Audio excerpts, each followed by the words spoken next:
Hello, my beautiful souls. Welcome back to my channel. Please like, share, and subscribe my channel.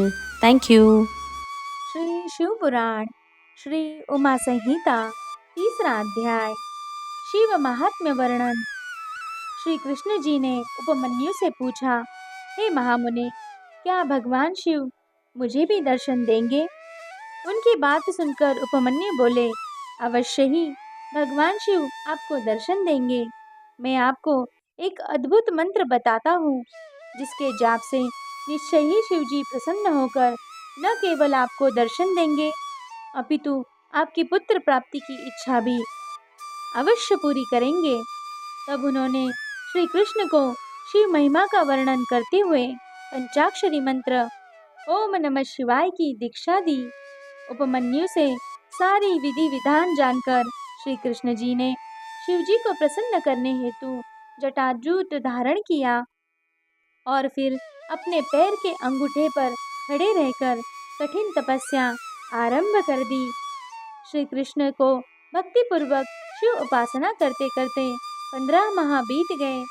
16वां महीना लगते ही सर्वेश्वर शिव ने प्रसन्न होकर श्री कृष्ण को श्री पार्वती जी सहित दर्शन दिए और बोले, हे कृष्ण, आप मेरे परम भक्त हैं। आपकी इस भक्तिपूर्ण आराधना से मैं बहुत प्रसन्न हूँ। मांगो, क्या मांगना चाहते हो?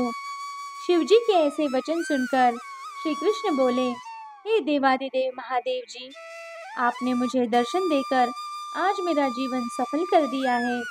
भगवान, मैं आपसे चाहता हूँ कि मैं सदा धर्म के मार्ग पर चलूं और संसार में यश प्राप्त करूं। मेरा निवास आपके पास हो और आप में ही सदा मेरी दृढ़ भक्ति बनी रहे। मैं सदा युद्ध में विजयी रहूं। मैं शत्रुओं का नाश कर योगी जनों का प्यारा बनूं और मुझे 10 पराक्रमी पुत्रों की प्राप्ति हो। श्री कृष्ण के वचनों को सुनकर शिवजी ने प्रसन्नतापूर्वक उन्हें सभी वर प्रदान कर दिए।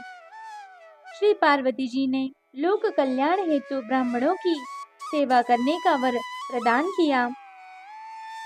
तत्पश्चात शिव पार्वती अंतर्धान हो गए।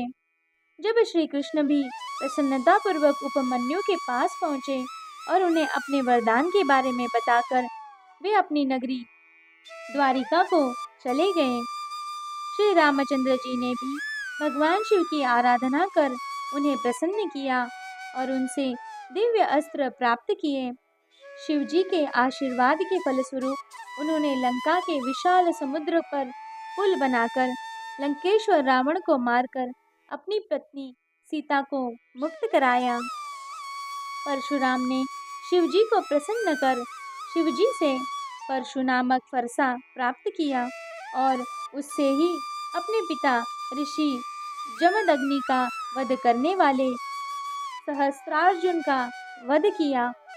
चाक्षुष नामक मनुपुत्र ने शाप भोगते हुए भी दंडक वन में शिवजी की तपस्या की, जिससे प्रसन्न होकर शिवजी ने उन्हें सांसारिक बंधनों से मुक्त कर गणेश जी का गण बना दिया। गर्ग मुनि की आराधना से प्रसन्न होकर 1000 पराक्रमी पुत्रों का आशीर्वाद प्रदान किया। शिवजी की कृपा से ही गालव नामक एक निर्धन ने अपनी तपस्या से शिवजी को प्रसन्न कर अपने पिता को पुनर्जीवित कर दिया। मुनियों, इस प्रकार मैंने आपसे शिव महात्म्य का वर्णन किया। इस महान व्रत को किया